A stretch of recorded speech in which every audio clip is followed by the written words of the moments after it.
दोस्तों नमस्कार। नमस्कार Jai sir, good good morning. Morning, good morning Tina madam. सभी साथियों को मेरा नमस्कार। दोस्तों मैं जय सराफ पीएसएस के जूम पैनल से आज की जबरदस्त और शानदार ट्रेनिंग सेशन में आप सभी ऊर्जावान साथियों का हार्दिक हार्दिक हार्दिक स्वागत करता हूं। एक जोरदार तालियां। और दोस्तों आज की सेशन की शुरुआत करने से पहले मैं हमारे दोनों आदरणीय गुरु डायमंड लीडर और बीएसएस सिस्टम के founders mister DN Sharma sir and mister Manoj Kumar Soni sir को मैं तहे दिल से प्रणाम करता हूं। हमारे तीनों न्यू डायमंड्स और सभी रेड क्लब लीडर्स को भी मैं प्रणाम करता हूं। और बीएसएस के सभी ऊर्जावान साथियों को मेरा नमस्कार है। दोस्तों आज का दिन बहुत ही शुभ है और आज हमारे बीच एक बहुत ही शानदार प्रेजेंटर हैं जिनसे हमें काफी कुछ सीखने का मौका मिलेगा। दोस्तों काफी एनर्जेटिक हैं और बहुत ही कम समय में सिस्टम और सीनियर की एक बेसिक नॉलेज उनके पास है। और दोस्तों मैं आप सभी को बताना चाहता हूँ वो टीजीएस टीम उड़ीसा से बिलोंग करती हैं, संबलपुर से।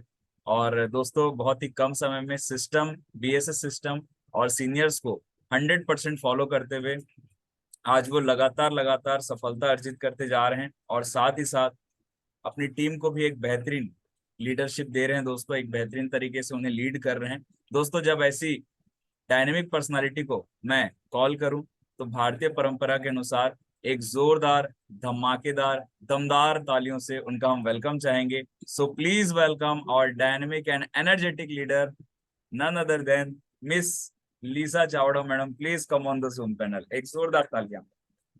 Thank you very much Jai sir. Welcome Lisa madam. Thank you ma'am, thank you very much.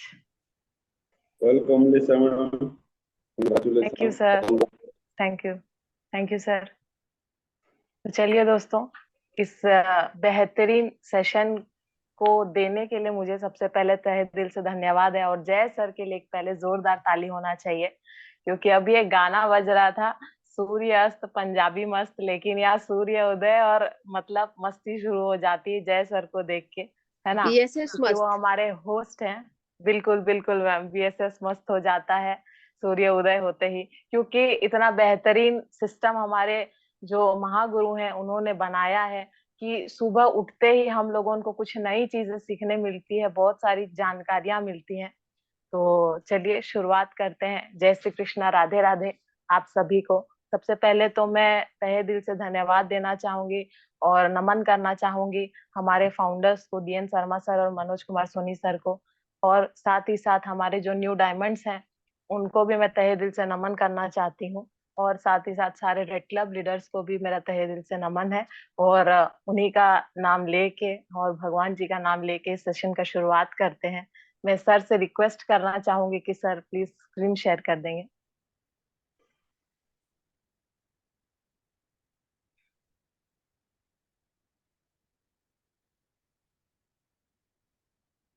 Sir मेरा आवाज सही से आ रहा परफेक्ट। यस। है जी? Thank you sir.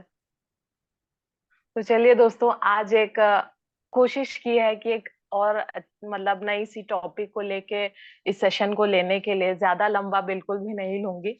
बस छोटी छोटी चीजें हैं जो मैंने इकट्ठा की थी, उसको आज शेयर करना चाहूंगी। और आज का टॉपिक है लीडर, है ना? हर किसी के मुंह से हम सुनते हैं कहीं ना कहीं कि आप लीडर बन चुके हैं, अभी आपको ये चीजें करनी पड़ेगी, ऐसे करना पड़ेगा, वैसे करना पड़ेगा।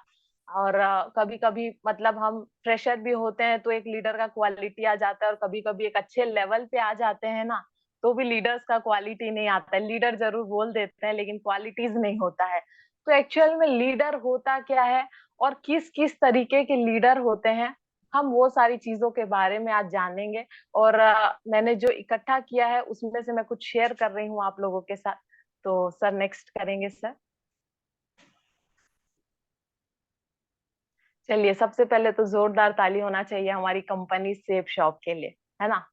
हमारी तो नहीं, मेरी बोलूंगी, क्योंकि कहीं ना कहीं जब मैं हम लोग गए थे सेफ शॉप कंपनी में, गोपाल सर हम सबको लगभग 150 लोगों को या 90 लोग, इतने हम लोग सब 2 बस भर के गए थे और हमारी कंपनी विजिट किया था।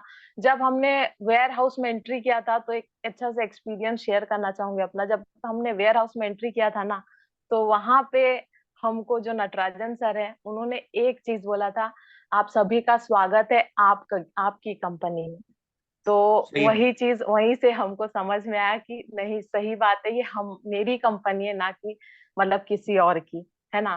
तो मेरी कंपनी एक ऐसी बेहतरीन कंपनी है जो कि आज लाखों नहीं करोड़ों लोगों की जिंदगी बदल चुकी है, और विश्वास है कि हमारी भी जिंदगी बदलेगी और हमें मतलब एक वो मुकाम देगी जहां हम जाना चाहते हैं। तो उसके लिए एक जोरदार ताली होना चाहिए। नेक्स्ट करेंगे सर। फिर आते हैं हमारे ग्रेट डायरेक्टर्स, इनके लिए एक जोरदार ताली होना चाहिए, क्योंकि आज इन्हीं के बदौलत ना हमारी कंपनी खड़ी है। आज ये 5 पांडवों की वजह से ही कहीं ना कहीं हमारी जो मतलब बुनियाद है ना वो बहुत स्ट्रांग है, और इनके बदौलत ही आज जो भी मतलब 23 साल जो पूरे हो पाए ना, सिर्फ और सिर्फ इनकी बदौलत, और डेफिनेटली 100 साल भी पूरे होंगे सिर्फ और सिर्फ इनकी बदौलत ही, है ना। नेक्स्ट करेंगे सर। चलिए, हमारे बीएसएस सिस्टम के लिए जोरदार ताली होना चाहिए, क्योंकि आज अगर बीएसएस सिस्टम नहीं होता तो कहीं ना कहीं आज जो इतने सारे लोग इकट्ठा हो पाए हैं, आज हम जो एक दूसरे को जान पा रहे हैं ना, सिर्फ और सिर्फ बीएसएस सिस्टम की वजह से। नहीं तो हम कभी किसी के बारे में ना सुने थे, ना जानते थे, एक दूसरे को पहचानते तक नहीं थे। लेकिन इस बेहतरीन सिस्टम ने हर किसी को जोड़ा, और आज सिर्फ जोड़ा ही नहीं, सबको बांध के भी रखा है और सबको ना आगे भी लेते जा रहे हैं। और जो तकलीफ, जो मतलब दर्द था ना, वो सारा कहाँ गायब हो गया, ये सिस्टम मिलते ही ना पता नहीं चला। तो इस जबरदस्त सिस्टम के लिए जोरदार ताली होना चाहिए। नेक्स्ट करेंगे सर। चलिए, हमारे महागुरुओं के लिए एक जोरदार ताली होना चाहिए, जो कि हमारे बीएसएस के फाउंडर हैं, है ना, मनोज कुमार सोनी सर और डीएन शर्मा सर के लिए। क्योंकि मैंने जब मतलब बहुत सारी बार मैं सर लोगों से मिली हूँ, लेकिन जब भी मैं मिलती हूँ ना, एक नई चीज हमेशा सीखती हूँ, और अपने अंदर ना वो चीजें मतलब कॉपी करने का कोशिश करती हूँ कि ये किस तरीके से, ये बात को किस वे से लिए। तो वो बहुत अच्छी बेहतरीन पर्सनालिटीज हैं, और इसी वजह से आज कहीं ना कहीं इतनी बड़ी सिस्टम को चला रहे हैं। और मेरे जो महागुरु हैं गोपाल सर, उनके लिए एक जोरदार ताली होना चाहिए, क्योंकि आज मैं यहाँ पे जो कुछ भी हूँ या जहां तक भी पहुंची हूँ, सिर्फ और सिर्फ उनके बदौलत पहुंची हूँ, और उन्हीं के मार्गदर्शन की वजह से पहुंची हूँ। और आगे भी आशा करती हूँ कि सर का साथ हमेशा रहेगा, और डायमंड तक जरूर जाएंगे, और सर भी हमारे साथ रहेंगे। तो उनके लिए एक जोरदार ताली होना चाहिए। नेक्स्ट करते हैं सर। चलिए, तो अब बात आती है लीडर की, है ना। तो लीडर कौन होता है, तो यहाँ से थोड़ा सा समझने का कोशिश करते हैं कि लीडर होता क्या है, कौन है, और मतलब उसको क्या क्या करना पड़ता है, किस तरीके से उसको रहना चाहिए। तो लीडर शुरुआत होता है एल से, है ना। तो एल से क्या होगा, लव योर पीपल। यानी कि एक लीडर को सबसे पहले ना, एक लीडर सबसे पहले अपनी टीम से, अपने लोगों से ना प्यार करता है। अगर कोई लीडर अपनी टीम से प्यार ही नहीं करता है, तो कहीं ना कहीं वो लीडर कहलाने के लायक ही नहीं है दोस्तों। क्योंकि हम लोगों के साथ काम कर रहे हैं, है ना। और लोग हमारे साथ कब जुड़ेंगे, कब रहेंगे, जब हम उनके साथ कदम से कदम मिलाएंगे और उनको साथ देंगे, और उनको ना हमारे साथ जब अच्छा लगेगा, तब जाके कहीं ना कहीं वो हमारा साथ देंगे। और लीडर ही एक होता है जो कि ना लोगों को एक साथ रख सकता है। तो यही एक चीज है कि लोगों से ना जितना हो सके उतना प्यार करें, है ना। और हमारा तो आप सभी जानते हैं कि टैगलाइन क्या है, सेफ शॉप डायरेक्ट दिल से है ना। तो हम जब कोई काम दिल से करते हैं, दिल से जहाँ पे काम करते हैं ना, वहां पे लोगों का प्यार भी हमको मिलता ही मिलता है ना। फिर नेक्स्ट आता है E, establish a winning mindset. Establish a winning mindset का मतलब क्या होता है, इसका मतलब यह है कि हमको ना अपने अंदर एक विनिंग माइंडसेट को पैदा करना है। यानी कि बहुत सारे लोग होते हैं कि अभी जैसे इनवाइट करने गए, प्लान दिखाने गए, या क्लोजिंग करने गए, हम कोई भी काम के लिए जाते हैं तो हम माइंडसेट क्या लेके जाते हैं, वहां से रिजल्ट आएगा। हम हमेशा रिजल्ट ओरिएंटेशन के साथ जाते हैं कि मैं यहाँ से रिजल्ट आएगा, मैं रिजल्ट लेके आऊंगा। रिजल्ट लेके आऊंगा का माइंडसेट अच्छा है, लेकिन जरूरी तो नहीं कि हमको वो रिजल्ट वहां से मिलेगा, या वो इनवाइट जिसको हम इनवाइट करने गए वो इनविटेशन पास रख ही लेगा, या फिर जिसका हम फॉलो अप करने गए हैं वो क्लोजिंग कर ही लेगा। ये जरूरी तो नहीं होता है ना। लेकिन हम लोग क्या होता है कि वो उम्मीद लेके गए रहते हैं, और जब हम वो उम्मीद हमारी टूट जाती है ना, तब ना हमको खराब लगता है, हमको ना दुख होता है कि उसने तो मेरा इनविटेशन पास ही नहीं लिया, उसने तो क्लोजिंग ही नहीं की, उसने तो देखा तक नहीं हमको घर से जाने के लिए बोल दिया, है ना। तो लेकिन हमको ये सारी चीजों में ना एक चीज का ध्यान रखना है कि विनिंग माइंडसेट होता क्या है। हम वहां गए किस लिए हैं, नो डाउट मतलब क्लोजिंग के लिए गए हैं या इनविटेशन पास देने के लिए गए हैं, लेकिन हम ये चीज भूल जाते हैं कि हम वहां से कुछ सीखने के लिए भी गए हैं। हमारा विनिंग माइंडसेट का मतलब ये है कि वो भले ना करे, वो भले हमारा इनविटेशन पास ना ले, लेकिन मुझे देखना है कि मेरे सीनियर ने वहां क्या किया, उन्होंने ऐसा क्या बातें किया, वो क्या रीजन था कि उसने हमको समय नहीं दिया, वो क्या रीजन, वो पीछे का रीजन को खोजना है, वहां से सीखने का कोशिश करना है कि ऐसी क्या चीज हो गई जिस वजह से उन्होंने हमारे साथ मतलब नहीं आए। वो होता है विनिंग माइंडसेट, हमने वहां पे सीखने का कोशिश करना है। फिर आता है एक्सेलरेट योर एक्शन। क्या होता है ना, जब हमारा काम चलते रहता है, मान लीजिए क्लोजिंग आ रहा है, प्लान हो रहा है, फॉलो अप हो रहा है, सारी चीजें हो रहा है, उस समय क्या होता है ना, हम थोड़ा रिलैक्स हो जाते हैं। हाँ अभी तो काम हो रहा है, होते रहेगा। लेकिन मैं बताती हूँ, जब गाड़ी हमारा स्पीड मतलब एक स्पीड पकड़ लेता है, उसके बाद जब स्पीड ब्रेकर आता है तो क्या होता है, फिर से गियर कहाँ जाता है, पूरा वो 1 पे या 2 पे आ जाता है, मस्त फुल 4 पे चलते रहता है, फिर 1-2 पे आ जाता है। फिर 1-2 से हमको ऊपर लेने के लिए बहुत दिक्कत होता है, तो हमको अपने एक्शन पे ध्यान देना पड़ेगा। यानी कि जो फ्लो चल रहा है ना, उसको टूटने नहीं देना है, एकदम फुल स्पीड से जो जा रहा है उसको वही कंटिन्यू रखना है, ना कि उसको ब्रेक करना है। अगर हमारा एक बार के लिए भी ब्रेक हो जाता है ना, तो कहीं ना कहीं हमको 2-3 महीना लग जाता है उसको फिर सेटअप करने के लिए, वो फ्लो को में आने के लिए हमको फिर उतना लंबा समय लग जाता है। और जहाँ जिस समय की ना हमको अचीवमेंट्स लेने की बारी होती है, हमारे रिवॉर्ड्स लेने की बारी होती है, उस समय ना ये सारी चीजें होती है। तो हमेशा अपने एक्शन को ना एक्सेलरेट करें, मतलब आगे बढ़ाने की कोशिश करें, ना कि रिलैक्स हो जाए कि हाँ भाई हो रहा है, चल रहा है, हो जाएगा, है ना। फिर आता है dedicate your heart and soul. यानी कि हमको पूरा अपना समर्पण करना पड़ेगा, अपने आप को समर्पित करना पड़ेगा इस काम के प्रति। क्योंकि दोस्तों अगर हम अपने आप को समर्पित नहीं करते हैं, नो डाउट रिजल्ट नहीं आ रहा है, आज नहीं आया, कल नहीं आया, तो परसों तो आएगा। हम अभी तक उस लायक ही नहीं बने हैं कि हमको वो रिजल्ट मिले। क्योंकि दोस्तों जब हम इस बिजनेस को शुरुआत करते हैं ना, हर किसी को लगता है कि हाँ अभी तो इनकम आना शुरू हो जाएगा, अच्छी खासी इनकम आ जाएगी, इतनी इतनी इनकम दिखाए हैं, मैं जल्दी जल्दी अर्न कर लूंगा, हर किसी का ये माइंडसेट होता है। लेकिन वो कभी वो उस डेडिकेशन से निकलते ही नहीं है काम पे। वो सोचते हैं कि 1-2 घंटा दे दिए तो हो जाएगा मेरा काम, इतना में ही अर्निंग हो जाएगा। लेकिन दोस्तों यहाँ दिन दिन भर सुबह से निकल के ना रात में घुसने पर भी ना कभी कभी कुछ रिजल्ट नहीं आता है, लेकिन वो डेडिकेशन ही दूसरे दिन रिजल्ट देता है 1 घंटे के अंदर, जो कि हम समझ नहीं पाते हैं। जो दिन सही भर बात हम है। एक दिन पहले डेडिकेशन के साथ काम किए रहते हैं, उसी का रिजल्ट हमको अगले दिन 1 घंटे के अंदर मिल जाता है। लेकिन यहाँ पे ज्यादातर लोग क्या सोच लेते हैं कि वो 1 घंटे ही तो काम किए, उसमें इतना रिजल्ट आ गया, हम भी 1 घंटे करेंगे तो हो जाएगा। लेकिन दोस्तों ऐसा नहीं होता है। अपने आप को पूरा समर्पित जब तक नहीं करेंगे, जी जान जब तक नहीं लगाएंगे ना, खून का पसीना नहीं निकलेगा ना, तब तक हमको यहाँ से ना सक्सेस नहीं मिल पाएगा। फिर आता है evaluate your work and result. दोस्तों इवैल्यूएशन अपना करना बहुत जरूरी है।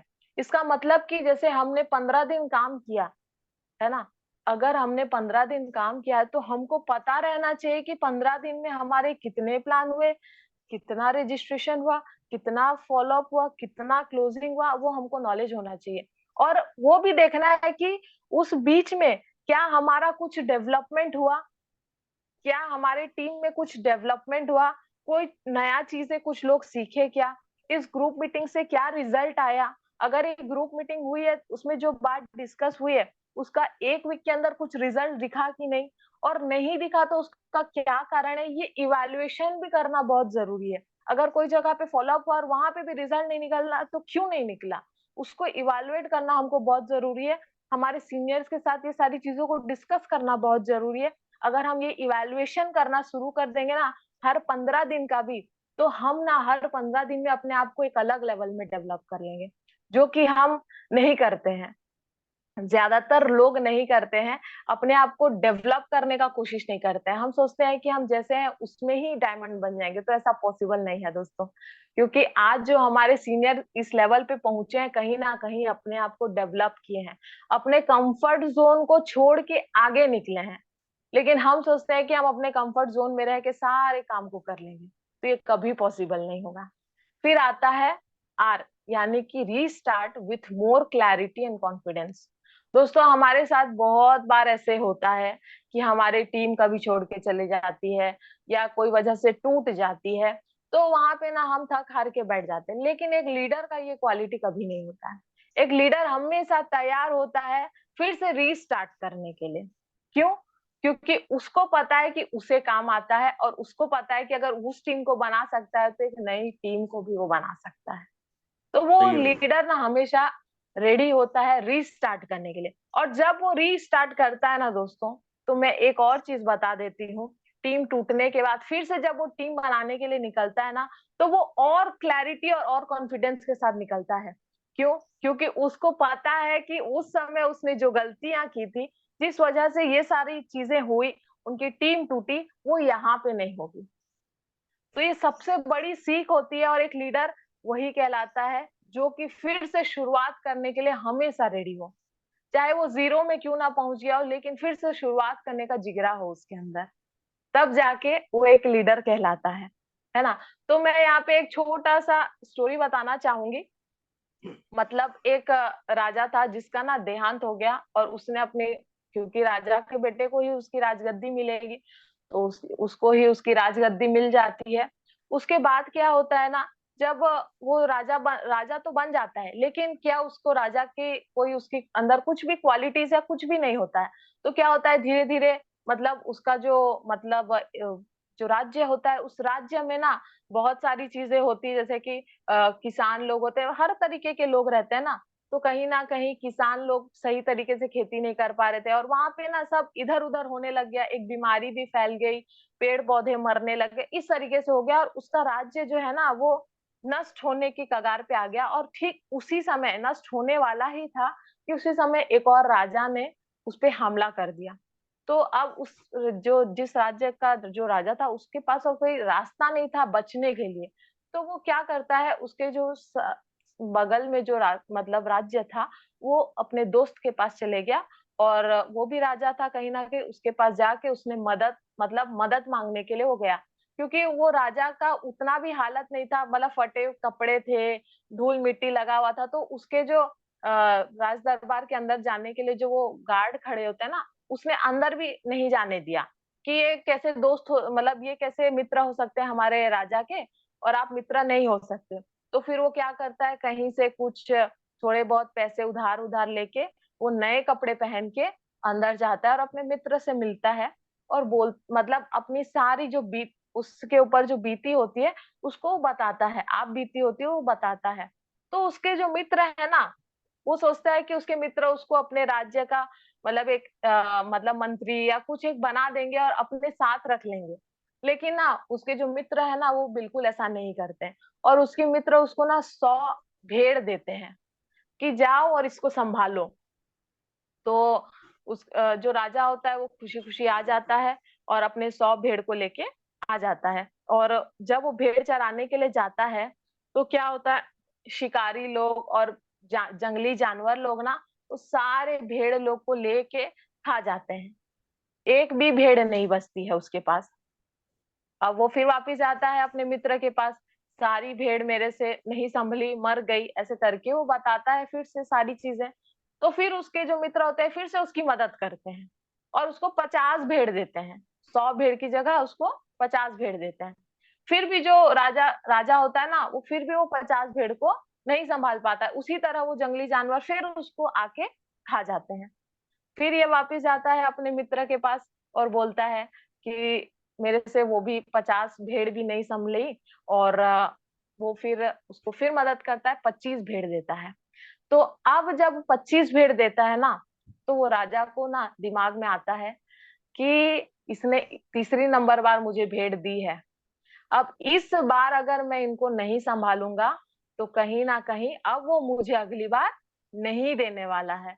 तो वो क्या करता है, वो जाता है उस जगह का सारा चीजें देखता है कि किधर से जंगली जानवर आते हैं, किधर से कौन शिकारी तीर मार रहा है, मारेगा, वो सारी चीजों को ना मुआयना करता है वो जंगल में जाके, और फिर अपने भेड़ को लेके जाता है चराने के लिए, ताकि उनको कोई मार ना सके, सारी तैयारी के साथ जाता है। और वो 25 भेड़ को लेके जाता है, और ठीक 2-3 महीने बाद ना 1000 भेड़ उसके पास हो जाती हैं। वो 25 भेड़ से वो 1000 भेड़ कर लेता है, और अपने मित्र से मिलने जाता है और उसको बताता है कि देखो आज मेरे पास 1000 भेड़ है। और फिर वो कहीं ना कहीं मतलब उसकी मदद करता है और बोलता है कि चलो अब मैं तुम्हें एक राज्य देता हूँ, क्योंकि अब तुम वो राज्य को संभालने के हकदार हो चुके हो। तो दोस्तों यहाँ से क्या सीख मिली कि उसने जो है वो राजा जो है, जी सर, तो वो जो राजा जो है उसके अंदर वो क्वालिटी ही नहीं थी, उसने कुछ सीखा ही नहीं था आज तक, उसको पता ही नहीं था राज्य क्या है, कैसे सब चीजों को संभाला जाता है। लेकिन जब उसने वो 25 भेड़ों को संभाला, सारी चीजों का ध्यान रख के, तो उसको समझ में आया, उसके अंदर एक क्वालिटी डेवलप हुई, उसने अपना कंफर्टेबल जोन को छोड़ा। वो राजा का तख्त ताज तो उससे चला ही गया था, वो सारी चीजें उस सिचुएशन जब आया उसके बाद उसको समझ में आया कि क्या क्वालिटी होता है एक राजा का, और एक राजा राज्य को कैसे संभालता है। तो ठीक उसी तरह ना एक लीडर भी अपने राज्य को यानी कि अपनी टीम को संभालता है, तो उसको भी वो सारी चीजें आना चाहिए जो एक लीडर को मतलब सबसे ज्यादा जरूरी है सीखने के लिए। हर एक क्वालिटी उसके अंदर होना चाहिए, चाहे वो प्लान शो हो, चाहे वो फॉलोअप हो, चाहे वो इनवाइट करना हो, चाहे वो काउंसलिंग हो, वो सारी क्वालिटीज ना उसको अपने अंदर डेवलप करनी है। क्योंकि दोस्तों हम हमेशा हर जगह पे तो अपने सीनियर्स को लेके नहीं जा सकते ना, हर जगह पे उनको तो नहीं बुला सकते हैं, उनके भी बहुत सारे काम है, उनको भी टीम मैनेज करना है, उनको ऊपर के भी बहुत सारे काम, अपर लेवल के भी बहुत सारे काम होते हैं, तो हम उन पे डिपेंड क्यों रहे, है ना। तो यहाँ से एक बहुत बड़ी सीख मिलती है दोस्तों कि हमको एक लीडर हमेशा अपनी टीम का बखूबी अच्छी तरीके से ध्यान रखता है। नेक्स्ट करेंगे सर। चलिए, तो यहाँ आते हैं लेवल्स ऑफ लीडरशिप, है ना, किस किस लेवल के लीडर होते हैं। अब यहाँ से मतलब आप समझिएगा कि आप किस लेवल के लीडर हैं, ठीक है। मैं इन पॉइंट्स को एक्सप्लेन करूंगी, और मतलब हम खुद को मतलब समझेंगे कि हम किस लेवल के लीडर हैं, और अगर हम इस लेवल के हैं तो हम आगे वाले लेवल पे कैसे जाएंगे। तो सबसे पहला है पोजीशन, फिर है परमिशन, प्रोडक्शन, पीपल डेवलपमेंट और पिनाकल। तो सबसे पहला है पोजीशन। तो जो पोजीशन लेवल के जो लीडर होते हैं वो कैसे होते हैं समझते हैं। नेक्स्ट करेंगे सर। चलिए, जो पोजीशन लेवल के लीडर होते हैं ना, वहां एक कीवर्ड लिखा गया राइट्स, है ना। जो पोजीशन लेवल के लीडर होते हैं ना, उनको ना अपने रैंक से मतलब होता है, अपने पोजीशन से मतलब होता है। मतलब मैं प्लैटिनम बन गया हूँ, मैं गोल्ड बन गया हूँ, मैं पर्ल बन गया हूँ, समझ में आ रहा है। और वो उनका सिर्फ एक ही हक होता है, मतलब उनका मकसद एक होता है, people follow because they have to follow. लोग उनको फॉलो सिर्फ इसीलिए करते हैं, ऐसे लीडर्स को फॉलो सिर्फ इसीलिए करते हैं क्योंकि उनको करना पड़ता है, मजबूरी है ना। ये सिर्फ अपने राइट्स को समझते हैं, मतलब मेरा हक है, ये मेरी टीम है, वो ऐसा समझते हैं, लेकिन काम नहीं करते हैं अपनी टीम का। हक जरूर समझते हैं, ठीक है। उनको सिर्फ लोगों को मतलब बताने आता है कि आप ऐसा कर लो, वैसा कर लो, वैसा कर लो, करेंगे नहीं वो खुद। समझ में आ रहा है। पोजीशन लीडर कौन होता है, किस तरीके से होता है, मैं जैसे बता देती हूँ। पोस्टमैन, हर कोई जानता है ना पोस्टमैन को। पोस्टमैन क्या करता है, इधर से चिट्ठी लाता है और इधर दे देता है। सेम ना ये पोजीशन लीडर भी करता है। वो क्या करता है, जो सीनियर से मिला ना उसको ना अपने टीम में दे देते हैं, और जो टीम का जो प्रॉब्लम होता है, जो भी सारी चीजें होता है ना, वो अपने सीनियर को बता देते हैं। वो खुद समझने का कोशिश नहीं करेंगे, वो खुद सॉल्व करने का कोशिश नहीं करेंगे, वो सिर्फ बता देंगे। तो हाँ, यहाँ पे ना पोस्टमैन का रोल निभाता है ये पोजीशन लीडर। तो आप सभी अपने आप से क्वेश्चन कर लीजिए कि क्या आप पोजीशन लीडर हैं। अगर हैं तो अपने आप को जल्दी से जल्दी सुधारने का कोशिश करिए। और उसके साथ साथ लिखा है डमी लीडर्स, यानी कि ये ना अच्छे लेवल पे पहुंच तो जाते हैं लेकिन इनका कोई पहचान नहीं होता, इनको कोई जानता नहीं है, और लोग इसको मजबूरी में फॉलो करते हैं सिर्फ और सिर्फ ये लीडर है, सीनियर है। क्योंकि क्या होता है, उनके नीचे दो लीडर अच्छे निकल गए, वो काम करते जाते हैं, और ये इनको क्या लगता है कि मेरी वजह से काम हो रहा है। पोजीशन लीडर को क्या लगता है कि मेरी वजह से काम हो रहा है, लेकिन उनकी वजह से नहीं होता है। उनके नीचे जो लीडर है ना, जो भाग रहे हैं ना, उनकी वजह से होते रहता है। लेकिन वो गलत फहमी की वजह से ना वो डमी लीडर बन जाते हैं, और वो अच्छे लेवल पे भी आ जाए वो डमी ही कहलाएंगे। लेकिन हम यहाँ पे किस लिए आए हैं, हम यहाँ पे किस लिए आए हैं, कुछ मतलब अच्छे लीडर बनने के लिए। तो हम कैसे, मतलब अगर हम ये सारी गलतियां कर रहे हैं, तो मैं आप सभी से रिक्वेस्ट करूंगी कि अपने आप को जल्द से जल्द बदलें, या अपने अंदर ये गलत चीजों को निकाल के सही जगह पे जाएं। तो नेक्स्ट करेंगे सर। अब नेक्स्ट कौन से लीड टाइप के लीडर है देखते हैं। फिर आता है परमिशन लीडर। अब ये परमिशन लीडर क्या होता है, चलिए इसको समझते हैं। इसका कीवर्ड है रिलेशनशिप, यानी कि परमिशन लीडर वो होता है जो ना एक अपने टीम के साथ, अपने सीनियर के साथ एक अच्छा बॉन्ड शेयर करता है, एक रिलेशन बनाता है। वो कैसा रिलेशन है, उनके साथ अच्छा बातचीत, उनके साथ बहुत अच्छा आना जाना, उनको कभी मतलब जब भी कोई एक उनका टीम में अगर कोई अचीवमेंट लिया हो तो उनको एक छोटा सा रिवॉर्ड देना, या फिर उनको कहीं डिनर पे ले जाना, या कोई सीनियर को कभी इनवाइट करना। ये बहुत अच्छा, जो एक परमिशन लीडर होता है ना, वो बहुत अच्छा रिलेशन शेयर करता है हर किसी के साथ। क्योंकि दोस्तों आप सभी को पता है कि हमारे इस बिजनेस में ना एक रिलेशनशिप बिल्ड करना बहुत जरूरी है। अगर एक रिलेशन बिल्ड हो जाता है ना, तो वो लाइफ टाइम के लिए होता है। लेकिन अगर सिर्फ हमारा मकसद है कि हम सिर्फ काम करना चाहते हैं, तो वो मतलब सिर्फ डाउनलाइन की तरह ट्रीट करेंगे ना, तो कभी दूर तक नहीं जा पाता है। तो इसीलिए जो परमिशन लीडर होता है ना, हमेशा उसका मकसद क्या होता है, एक अच्छा रिलेशन बनाना। और एक अच्छा रिलेशन कब बनता है, देखिए, they want to follow you, मतलब जो डाउनलाइन होता है ना, हमेशा परमिशन लीडर को फॉलो करना चाहते हैं, मतलब अपनी इच्छा से, मजबूरी नहीं होता है। जैसे इसके पहले वाले मतलब लीडर में था, परमिशन पोजिशन लीडर में था कि वो मजबूरी से करते थे, लेकिन यहाँ पे मजबूरी नहीं है उनकी, वो करना चाहते हैं फॉलो। और वो क्यों करना चाहते हैं, यहाँ पे लिखा गया है, गुड लिसनर। यानी कि जो परमिशन लीडर होते हैं ना, वो गुड लिसनर होते हैं, बहुत अच्छी तरीके से ना लोगों का बात सुनते हैं वो। और दोस्तों आज के जमाने में मैं बताना चाहती हूँ, हर कोई चाहता है ना कि बस मैं बात बोलूं बोलूं, सुनना कोई नहीं चाहता है। और जो परमिशन लीडर होता है वो हमेशा सुनने के लिए तैयार होता है ना। हम लोग भी मंदिर वगैरह जाते हैं ना, तो क्या होता है, जो भगवान का मूर्ति है उसी के सामने हम अपनी सारी बातों को रखते हैं ना। अब मतलब कहीं ना कहीं उनसे बात ही करते हैं, हमको पता है वो सामने से जवाब नहीं आने वाला है ना। तभी तो हम उनको उनको सारी चीजें बता रहे हैं, क्योंकि वो चुपचाप सुन रहे हैं। लेकिन अगर भगवान जी बोलते हैं अरे चलो जाओ, मुझे पता है तुम्हारे साथ क्या हो रहा है, तो हम उनको कभी अपनी बात बताने जाते क्या, वो क्या हमारी बातें सुनते क्या, कहीं ना कहीं नहीं सुनते, है ना। तो यहाँ पे यही होता है कि एक परमिशन लीडर जो होता है वो बहुत अच्छा लिसनर होता है, वो हर चीज को उसका सुनता है। और दोस्तों जब किसी का हम बात सुनते हैं ना, जब उसका मन हल्का हो जाता है ना, तो उसके बाद वो हम जैसा बोलेंगे, जिस तरीके से बोलेंगे ना, वो हमारी बात को सुनता है। क्यों? क्योंकि उसके मन में, उसके दिमाग में अब कुछ नहीं है, खाली है। पानी का बोतल भरा होगा, उसमें फिर पानी भरेंगे तो नहीं जाएगा, है कि नहीं। लेकिन वो पानी का बोतल जब खाली हो जाएगा, उसके मन से सारी बातें निकल जाएंगी, तो अब जब हम उसमें जो भी चीज भरना चाहते हैं, हम उसमें भर सकते हैं। उसके बाद और एक क्या है, परमिशन लीडर का एक खासियत और क्या है, दे ऑब्जर्व। वो सारी चीजों को ऑब्जर्व करते हैं, यानी कि वो ना हर एक हरकत को देखते हैं, अपने सीनियर का और अपने डाउनलाइन का। बताते नहीं है लेकिन ऑब्जर्व जरूर करते हैं।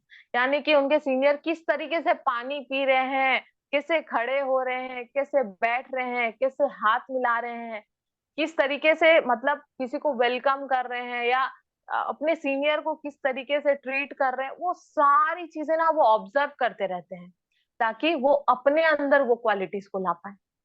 और जो ऑब्जर्व करता है ना वो उनको ना यहाँ पे ज्यादा समय नहीं लगता है अपने आप को आगे बढ़ाने के लिए। और ऑब्जर्वेशन से ही सारी चीजें होती है कहीं ना कहीं। और उसके बाद आता है they are in learning mode. जो परमिशन लीडर होता है ना वो हमेशा तैयार होता है सीखने के लिए। कोई भी जगह हो, कैसी भी जगह हो, वो सीखने के लिए तैयार होता है। जहां बुलाते हैं, जिस भी मीटिंग में बुलाते हैं, वो हमेशा तैयार होता है, वो हमेशा पहुंच जाता है, उसके पास कोई बहाना नहीं होता है ना। लेकिन बहुत सारी जगह ऐसे होता है कि मतलब इतना मीटिंग कर रहे हैं, इतनी बार बुला रहे हैं, आज तो मीटिंग हुआ था, कल फिर मीटिंग कर रहे हैं, बहुत सारे लोगों के मन में ऐसा आता है। लेकिन दोस्तों, जब तक हम लर्निंग मोड पे नहीं आएंगे, हर समय सीखने के लिए तैयार नहीं होंगे ना, तब तक हमको भी सक्सेस वैसा नहीं मिलेगा, है ना। तो सीखने के लिए हमेशा तैयार रहना पड़ेगा। नेक्स्ट करते हैं। चलिए, फिर आता है प्रोडक्शन लीडर, है ना। प्रोडक्शन लीडर कौन है, अब इसको समझते हैं। प्रोडक्शन लीडर है वो जो कि रिजल्ट, यानी कि प्रोडक्शन लीडर जहां जाएगा, जहां खड़े होगा ना, वहां से रिजल्ट आएगा। यानी कि अगर कोई किसी को इनवाइट करने गए, वो इनविटेशन ले लेगा। अगर किसी का फॉलोअप गए, वो क्लोजिंग कर लेगा। अगर किसी का कुछ काउंसलिंग है, वो तुरंत समझ जाएगा। मतलब ये जो सारी चीजें है ना, he is known for his productivity. वो अपने काम से जाने जाते हैं। जो प्रोडक्शन लीडर होते हैं वो उनके काम से जाने जाते हैं, और उन्होंने ना अपनी पूरी टीम के लिए भरपूर काम किया होता है। वो कभी सोचते नहीं है कि यहाँ जाऊं कि नहीं जाऊं, कि उसके पास जाऊं, क्या करूं। वो कभी ये चीज नहीं सोचते हैं। उनको जहां मौका मिला ना, वो पहुंच जाते हैं और वहां की क्लोजिंग को, वहां के काम को, प्रोडक्टिविटी को बढ़ाते हैं, अपना सारे कामों को निकालते हैं। ठीक है। उसके बाद आता है एंजॉय एवरी मोमेंट। ये जो प्रोडक्शन लीडर होते हैं ना, वो अपने हर एक मूवमेंट को एंजॉय करते हैं और लोगों को करवाते भी हैं। क्योंकि दोस्तों, अगर काम करते समय एंजॉयमेंट नहीं है ना, अगर हम एंजॉय नहीं कर रहे हैं, तो हम वो काम काम ही कर रहे हैं, मजा मस्ती नहीं कर, मतलब मजा मस्ती और काम दोनों साथ में होना चाहिए, है ना। क्योंकि अगर खाली काम काम करते रहेंगे ना, तो हमको कहीं ना कहीं बोर लगने लगेगा। हमको लगेगा कि हम कहाँ आ गए हैं, ऐसा लगेगा। लेकिन जो प्रोडक्शन लीडर होता है वो एंजॉय भी करता है और साथ ही साथ ना वहां काम भी हो जाता है। फिर आता है वर्क इन मोमेंटम। जो प्रोडक्शन लीडर होता है ना, वो कहीं ना कहीं मोमेंटम को लेके काम करता है। अब ये मोमेंटम क्या है, समझते हैं। चलिए, मान लीजिए एक ट्रेन है। ट्रेन के जस्ट नीचे, ट्रेन बंद है और उसके जस्ट नीचे एक ईटा रख दे और ट्रेन को चालू करें, स्टार्ट होगा, आगे बढ़ेगा? कहीं ना कहीं नहीं बढ़ेगा। या एक दीवार खड़ा कर दे बंद ट्रेन के ठीक आगे, तो क्या वो ट्रेन शुरू होके वो दीवार को तोड़ पाएगा? नहीं तोड़ पाएगा। लेकिन अगर वो 60 की स्पीड से दूर से आ रहा हो ट्रेन, तो चाहे वो ईटा हो, चाहे बड़ा दीवार हो या घर हो, वो तोड़ के निकल जाएगा, है ना। तो हमारे काम का भी वैसा ही मोमेंटम होना चाहिए। हमारा काम भी उस तेजी से, उस गति से चलते रहना चाहिए और वो फ्लो कभी टूटना नहीं चाहिए। जो प्रोडक्शन लीडर होता है ना, वो कभी मोमेंटम को टूटने नहीं देता है, वो फ्लो को हमेशा बरकरार रखे रहता है। तभी जाके तो अचीवर्स पे अचीवर्स निकलते जाते हैं।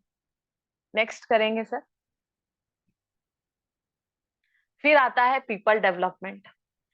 ये एक ऐसा लेवल के लीडर है जो जिसके नीचे लिखा गया है रिप्रोडक्शन। यानी कि यहाँ पे क्या होता है, वहां पे प्रोडक्शन हो रहा था, यानी सिर्फ ज्वाइनिंग्स आ रहा था, लीडर्स नहीं आ रहे थे। क्लोजिंग जरूर हो रहा था, लेकिन नीचे कोई डेवलपमेंट नहीं हो रहा था। और यहाँ पे पीपल डेवलपमेंट यानी रिप्रोडक्शन, यहाँ पे फिर से नए लीडर्स को क्रिएट करना, वो होता है इस लेवल के लीडर लोग करते हैं। जो कि अपने नीचे डुप्लीकेट, सबसे पहला पॉइंट है, अपने नीचे डुप्लीकेशन कराते हैं सही तरीके से। मान लीजिए कि अगर कोई लीडर पर्ल है, तो वो अपने नीचे प्लेटिनम गोल्ड निकालता है। वो होता है सही में पीपल डेवलपमेंट वाला लीडर, या रिप्रोडक्शन उसको बोला जाएगा। क्योंकि उसने सही डुप्लीकेशन करा के अपनी टीम को क्रिएट किया, टू क्रिएट न्यू लीडर्स। क्योंकि दोस्तों, हमको पता है जब तक हमारे टीम में न्यू लीडर्स नहीं आएंगे, हम कभी आगे नहीं बढ़ सकते। अगर हम सिर्फ क्लोजिंग पे क्लोजिंग, क्लोजिंग पे क्लोजिंग लाते रहेंगे और लीडर्स क्रिएट नहीं करेंगे, तो हम लाइफ टाइम डायमंड बनने के बाद भी बैग लेके जाएंगे और क्लोजिंग ही करते रहेंगे। कभी भी पैसिव इनकम पे नहीं आ पाएंगे, हमेशा एक्टिव इनकम पे ही रह जाएंगे। तो लीडर्स क्रिएट करना सबसे इंपॉर्टेंट चीज है। और जब एक लीडर क्रिएट करना होता है तो सबसे पहले जो ये पीपल डेवलपमेंट का कैटेगरी का जो लीडर होता है ना, वो सबसे पहले क्या बोलता है, आई एम डूइंग इट, यानी कि मैं तो कर रहा हूँ। ये लीडर हमेशा पहले क्या बोलता है कि आई एम डूइंग इट, यानी मैं तो पहले कर रहा हूँ। और उसके बाद दूसरा पॉइंट क्या है, वो क्या करता है, I am doing it and you are with me. वो नीचे जो डाउनलाइन है या जो उसकी टीम है ना, उसको बोलता है कि मैं तो कर रहा हूं और तुम मेरे साथ हो। इसका मतलब क्या है, तुम देखो, तुम समझो कि मैं हर एक पल में क्या कर रहा हूँ, वो उसको ये बता रहा है। तुम मेरे साथ जो हो, मैं क्या बोल रहा हूँ, मैं किस तरीके से रजिस्ट्रेशन फॉर्म फिलअप कर रहा हूँ, मैं क्या किस तरीके से लोगों को बता रहा हूँ, किस तरीके से फॉलोअप कर रहा हूँ, तुम देखो। वो इस तरीके से बोलता है। फिर नेक्स्ट पॉइंट है, you do it and I am with you. फिर जो नेक्स्ट आता है, थोड़े समय बाद वो क्या, वो ये जो पीपल डेवलपमेंट का लीडर होता है, वो क्या बोलता है, अब तुम करो, मैं तुम्हारे साथ हूँ। अब तुम करो, मैं तुम्हें बताऊंगा कि कहाँ पे क्या छूट रहा है। अब तुम रजिस्ट्रेशन करो, अब तुम प्लान दिखाओ, अब तुम फॉलो अप करो, और जहां कुछ भी दिक्कत होता हो, मैं तुम्हारे साथ खड़ा हूँ। इस तरीके से उनको बताते हैं। और फिर आखिर में एक पॉइंट आता है, you do it and somebody is with you. अब आप करो और आपके साथ आपके टीम का एक बंदा होगा जो कि आपका आपका आपको देखेगा, आपसे सीखेगा। यानी कि यू डू इट, आप करो, और आपको कोई और देख रहा है, कोई और समझ रहा है, कोई और सीख रहा है। तो ये है सही तरीका एक डुप्लीकेशन का और अपने नीचे एक नया लीडर को खड़ा करने का, और ये रिप्रोडक्शन का जो प्रोसेस है उसको बढ़ाने का। तभी तो हमारी टीम में एक बेहतरीन लीडर्स आएंगे, तभी तो हम जल्दी से जल्दी आगे बढ़ पाएंगे। नहीं तो लाइफ टाइम अगर हम अकेले ही काम करते रहेंगे, अकेले ही सारी चीजें करते रहेंगे, तो हम कभी भी आगे नहीं बढ़ पाएंगे। नेक्स्ट करेंगे सर। फिर आता है पिनाकल, यानी कि रोल मॉडल, जो कि हमारे सारे रेटलर्स, डायमंड्स और हमारे को फाउंडर्स हैं, हमारे रोल मॉडल है ना, जिनको की फॉलो करने के लिए किसी को बोलना ही नहीं पड़ता है। जो हम मतलब बाकी सब लोग ना पागल होते हैं उनको सुनने के लिए, उनसे सीखने के लिए। मतलब जहां वो खड़े हो जाते हैं ना, उस जगह पे मतलब एक अलग माहौल बन जाता है। वो क्वालिटी एक रोल मॉडल के अंदर होता है, और वो रोल मॉडल हमारे साथ हमारे पास मौजूद हैं, और हमें उनसे बहुत सारी चीजें सीखनी चाहिए। तो लास्ट नंबर है पिनाकल रोल मॉडल, यानी कि इस लेवल के लीडर्स। पिनाकल 5 नंबर का लीडर हमको हर किसी को बनना है ना। जब हम ये सारी काम, जो छोटी छोटी चीजें थी, वो सारी चीजें करेंगे ना, तो हम भी लोगों के लिए रोल मॉडल बन सकते हैं। और जब हम रोल मॉडल बन जाएंगे ना, तो जहां जैसे बोलते हैं ना, जहां हम खड़े थे लाइन वहीं से शुरू होती है, तो वैसा ही माहौल हो जाएगा। और यही था जो मैं आज इस सेशन में बताना चाहती थी, और जो कुछ भी मैं सीखी थी मैंने वो बताया। Next thank you sir, thank you very much कि आप लोगों ने समय दिया, सुना, समझा ये सारी चीजों को। और जो कुछ अगर कुछ मेरे से अपशब्द निकल गया हो तो उसके लिए मैं तहे दिल से माफी मांगना चाहती हूँ, वो मेरा ही था। और बाकी जो कुछ भी था मेरे सारे सीनियर्स का था। Thank you very much, and over to you Jai Saraf sir. Thank you sir.